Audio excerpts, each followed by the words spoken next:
I'm going to share with you everything I've learned in the last year of my Dutch bucket grow to get hydroponic results indoors using lights like this. And this one's just got me blown away. You know those little red radishes you get in the store? Take a look at this puppy. They grow so big, it still blows me away. At this point, I'm just leaving this one grow because I'm curious to see how big it's going to get.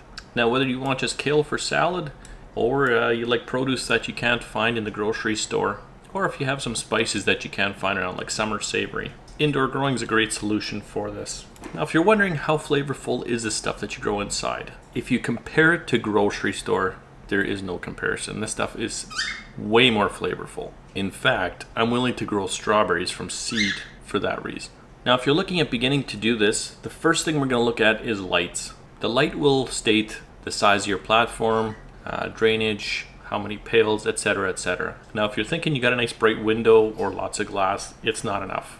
Let me just save you a lot of my headaches over the years trying to do this. Buy big lights and you'll win. Now, the lights I have here, they don't even make them anymore, and there are much better lights out there on the market. Stay tuned for the end and I'll tell you guys all about the changes I would make to this system or things I'm changing in the future. Now, here's an on and off just so you guys can see how much light these things actually pump out. And these are what I would consider weak by today's standards. And this room is bright. There is direct sunlight coming in this room right now.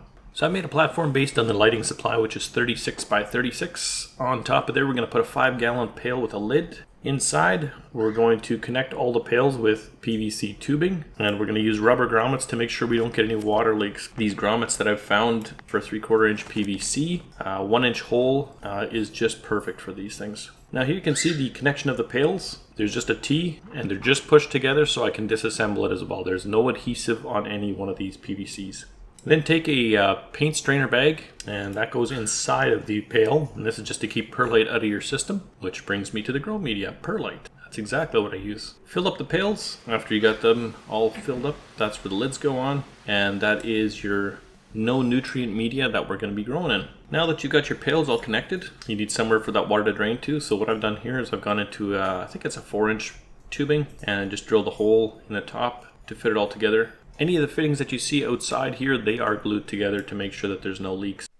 That drains back in the big tube and down into the reservoir. Now for the irrigation, I've got a submersible pump inside of my reservoir. Supply goes to a Maros Wi-Fi switch, which I have automated, so I can turn that on and off with my smartphone, but like I said, it is automated. That line then connects up to PEX tubing. I have valves, one for the drain, and then 2 that go to either side, so I can run my grows independently if I want. Now, one thing I found out is the shark bites, you can hook them up to Rainbird 1/2-inch tubing, and there's my distribution. That goes into the Rainbird drippers and the 1/4-inch line, one for every pail. To monitor my nutrients, I'm using this pH monitor, which has been rock solid for, I think it's about 6 months or so I've had this thing, and I've tried quite a few different pH meters. You don't have to buy this fancy one. You can still use the General Hydroponics pH test kit or another reliable pH method, but this is something I overlooked like crazy at the beginning. You don't want to chintz out on checking pH. I personally look after it every day or two. You do get a pretty good handle on what the nutrients are doing in the system after a little bit of use. The nutrients I've decided to use right now are the General Hydroponics Flora series. I'm using the Flora Micro, the Grow, and the Bloom.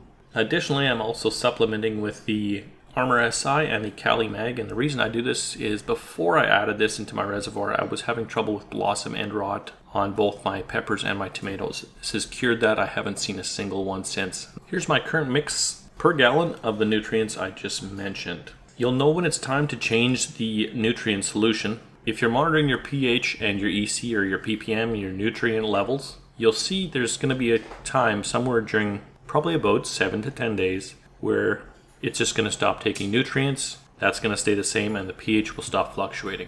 For me, that's super quick and easy with this setup. I just turn off the 2 valves for the irrigation, open the 1 valve at the bottom, empty my reservoir out using the Smart Control app for that switch, and then once I have it done, I simply fill it back up with RO water and take my nutrients one at a time into the reservoir. Now, I do also have a circulation pump, so I let that run for a few minutes after every nutrient goes in, along with I chase it with another gallon of RO water just to make sure that nothing is going to bind up.